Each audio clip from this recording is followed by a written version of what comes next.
అప్పుడు వేరే వాళ్ళు వచ్చి మా టిఫిన్ బండి కాలు వేసేసారు. వాళ్ళు పెట్టిన అట్లా ఆఫీస్ దగ్గర చాలాసార్లు తిన్నాం. ఎవరు కప్పు అట్లా పడేశారు కాలంలో. అందుకనే మా అమ్మ కోసం నేను వచ్చా. చనిపోదాం పట్టాలి, అందుకనే నేను వచ్చా. విన్నారు కదా, ఈ అబ్బాయి పేరు యశ్వంత్. వయసు 10 ఏళ్ళు, 4వ తరగతి చదువుతున్నాడు. సాధారణంగా 4వ తరగతి చదివే అబ్బాయి అమ్మ నాకు సైకిల్ కొనిపెట్టు, మంచి డ్రెస్ కొనిపెట్టు, మా ఫ్రెండ్స్ స్కూల్కి పెద్ద వాచ్ పెట్టుకొచ్చాడు, నాకు అలాంటిది కావాలి, ఇలా రకరకాల కంప్లైంట్లు తీసుకొస్తుంటారు. కొనివ్వకపోతే పేరెంట్స్ని సతాయిస్తుంటారు. కానీ ఈ బుడ్డోడు మాత్రం అలా కాదు. తన స్కూల్ బ్యాగ్ బరువేమో కానీ తన కుటుంబ బరువు బాధ్యతలను కూడా భుజానికి ఎత్తేసుకున్నాడు. బాధ అంటే ఏంటో కూడా తెలియని ఆ పసివాడు అమ్మ బాధపడుతుంటే చూడలేక చలించిపోయి తన కుటుంబ సమస్యను పరిష్కరించుకునేందుకు ఓ అడిగేశాడు. సోమవారం రోజున గుంటూరు కలెక్టర్ కార్యాలయంలో జరిగిన ప్రజావాణి కార్యక్రమానికి వచ్చి తన గోడును వెళ్లబోసుకున్న తీరు అక్కడున్న ప్రతి ఒక్కరి హృదయాలను కలిచివేసింది. మరి ఇంతకీ యశ్వంత్ కుటుంబం ఎదుర్కొంటున్న సమస్య ఏంటి? ఆ పిల్లాడే ఎందుకు రావాల్సి వచ్చింది అంటే,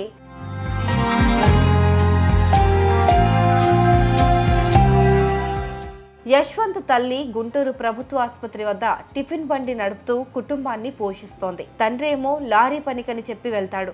కుటుంబాన్ని పెద్దగా పట్టించుకోడు. యశ్వంత్ కుటుంబానికి ఆ టిఫిన్ బండి మాత్రమే జీవనాధారం. ఆ బండిపై వచ్చే ఆదాయంతోనే వారి పూట గడుస్తుంది. అలాంటి జీవనాధారాన్ని కొందరు అధికారులు తొలగించారు. ఉన్న ఏకైక ఆధారాన్ని తొలగించటంతో ఆ కుటుంబం దిక్కుతోచని స్థితిలోకి వెళ్ళింది. ఆఫీసుల చుట్టూ తిరిగారు, అధికారులను వేడుకున్నారు. కానీ ఎవరూ పట్టించుకోలేదు. ఏ ఒక్కరూ దయ చూపలేదు. దీంతో యశ్వంత్ కుటుంబానికి రోజు రోజుకు పూట గడవటమే కష్టమవుతోంది.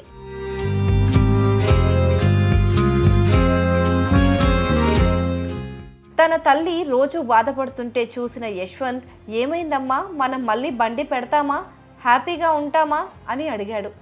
భర్తేమో పట్టించుకోడు. కష్టాలేమో నిత్యం మేమున్నామంటూ పలకరిస్తూనే ఉన్నాయన్న తీవ్ర మనస్తాపంలో ఉన్న యశ్వంత్ తల్లికి కొడుకు అడిగిన ప్రశ్నతో గుండె చివుక్కుమంది.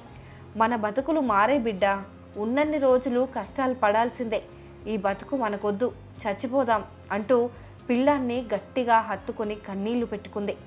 తల్లి మనోవేదన నుంచి వచ్చిన ఆ మాటలు నేరుగా ఆ 10 ఏళ్ల పిల్లాడి గుండెను తాకాయి.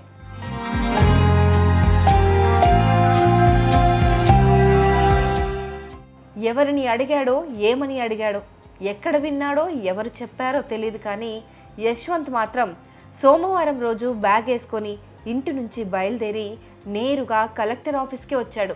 తానే స్వయంగా కలెక్టర్కు వినతి పత్రం రాశాడు. ఆ లెటర్లో తమ అమ్మా నాన్న ఎంత బాధపడుతున్నారన్నది కూడా రాసుకొచ్చాడు. ఆ లెటర్ని అక్కడున్న ఓ అధికారికి ఇచ్చి, మా టిఫిన్ బండిని తీసేశారు సార్, మా అమ్మ చచ్చిపోదామని ఏడుస్తుంది సార్, మాకు న్యాయం చేయండి సార్ అంటూ యశ్వంత్ నోటి నుంచి వచ్చిన మాటలు అక్కడున్న వారి మనసులను కలిచివేశాయి. ఏ క్లాసు? అటు అటు తిరుగు. ఎన్ని ఇయర్స్?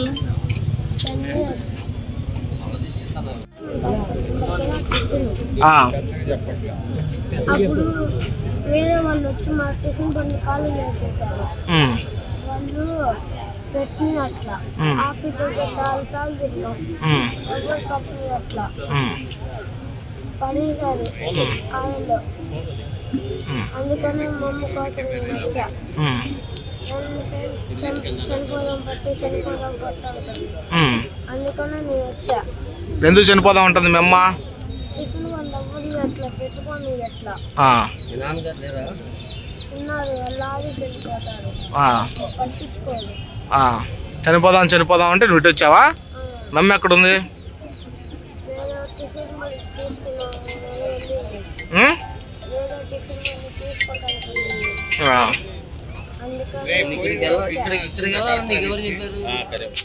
ఒక 4వ తరగతి విద్యార్థి తన కుటుంబం కోసం తల్లిదండ్రుల నిస్సహాయతను చూసి కలెక్టర్ కార్యాలయానికి రావడం, న్యాయం కోసం అధికారులకు మొరపెట్టుకోవడం, అందరినీ ఆలోచింపజేస్తోంది. ప్రస్తుతం పేదల జీవనోపాధి సమస్యలను స్పష్టంగా తెలియజేస్తోంది. చిన్నారి యశ్వంత్ మాటల్లో వ్యక్తమైన నిస్సహాయత, ఆ బాలుడి భవిష్యత్తు పైన నెలకొన్న ఆందోళన ప్రభుత్వ యంత్రాంగాన్ని కదిలించాలి.